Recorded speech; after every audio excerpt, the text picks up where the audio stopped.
नांदेडमधून एक भीषण अपघाताची घटना समोर आली आहे। यामध्ये एका हसतेखेळत्या कुटुंबाचा दुर्दैवी अंत झाला आहे।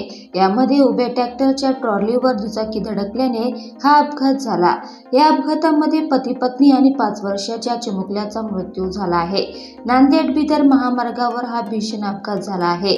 शेख मोहसिन, फरीदा बेगम आणि शेख जुनेद असं या अपघातामध्ये मृत्यू झालेल्या व्यक्तींची नावं आहे।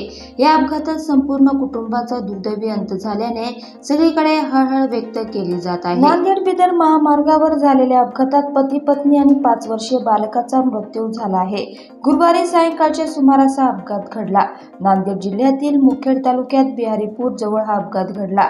मुखेड येथील परतपूरचे रहिवासी असलेले 30 वर्षीय शेख मोहसिन आपली पत्नी फरीदा बेगम आणि 5 वर्षीय मुलगा शेख जुनेद यांना दुचाकीवरून घेऊन मुखेडहून मुमराबादकडे निघाले होते। या दरम्यान नांदेड बिदर महामार्गावरील बिहारीपूर येथे रस्त्यालगत उभ्या असलेल्या ट्रॅक्टरच्या ट्रॉलीवर त्यांची दुचाकी आदळली। हा अपघात एवढा भीषण होता की यामध्ये शेख मोहसिन आणि फरीदा बेगम यांचा जागीच मृत्यू झाला, तर अपघातात गंभीर जखमी झालेल्या चिमुकल्याला उपचारासाठी नेत असताना वाटेतच त्याने आपला जीव सोडला।